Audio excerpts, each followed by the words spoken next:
We've been telling you for years that overdose deaths in North Carolina are on the decline. It's actually part of a nationwide trend. Scientists at UNC's Street Drug Analysis Lab say our state is leading the way. WRAL's Heidi Kirk takes us inside the lab where action plans have quietly been shaped for years.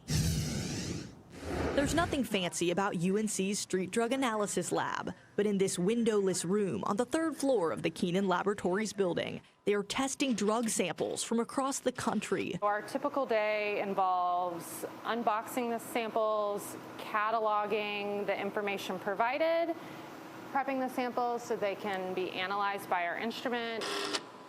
This instrument is key, taking the samples from these vials, turning them into a gas, and then showing the breakdown of what's inside. We've detected over 500 unique substances in the drug supply. Street drug scientist Nabarun Dasgupta has been doing this since 2022 after seeing a need. So traditionally, we don't find out what's in the drug supply until it's too late, when people are either dead or they're arrested. There's no opportunity for recovery, no opportunity for prevention. The information uncovered here helps craft policies, programs, and according to Dasgupta, most importantly, helps drug users make better decisions about what to put in their bodies. One of the surprising things has been that people find out what's in the drug supply and it's not what they expected, and they ask, how do I get rid of this?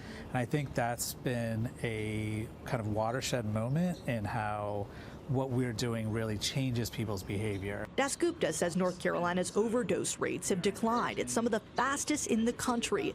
He attributes that to strong partnerships between community health organizations and local governments. Even though our drug supply isn't that unique, our response has been.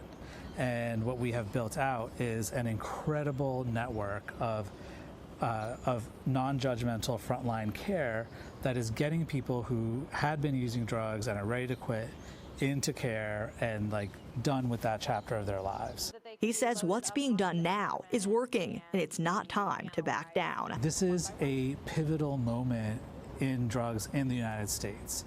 And if we continue to do the things that we know are working, we will actually be able to turn the page. From the work being done in this lab, causing change nationwide.